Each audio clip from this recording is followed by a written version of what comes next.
Campomayor es una empresa familiar de cuarta generación.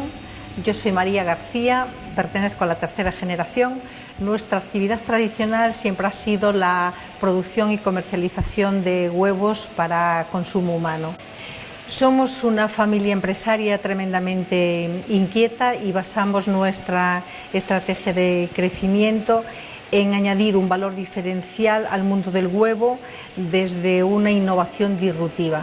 De ahí que en el año 2015 hayamos inaugurado la primera y única planta de ovoproducto existente en Galicia. En el 2017 lanzamos al mercado nuestro huevo a baja temperatura y en 2018 hemos adquirido una patente desarrollada por el CSIC que ofrece un mundo de posibilidades. En estos momentos nos encontramos en pleno desarrollo de productos basados en clara de huevo, con un alto valor biológico y sin grasas. Podemos tener cremosos tipo yogur, bebibles, untables, snacks, helados. Nos ofrece multitud de posibilidades que contamos que en unos meses algunos de ellos ya estén en el mercado. El clúster alimentario de Galicia nos fue de gran ayuda. Digamos que llegó a nuestras vidas en el momento oportuno, que estábamos comenzando esta aventura de la innovación y del I+D.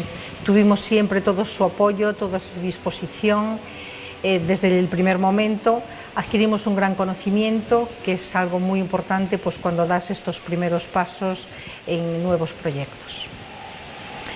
Participamos en varios proyectos y estuvimos en contacto con empresas con inquietudes similares a las nuestras y también con centros tecnológicos con los que hoy estamos ya desarrollando proyectos.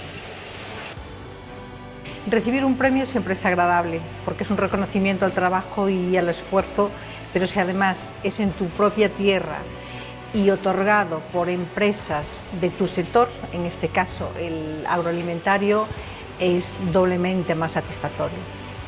Y además de la satisfacción de ver los logros, de alguna manera nos ayudaba a afianzar que estábamos en el camino correcto.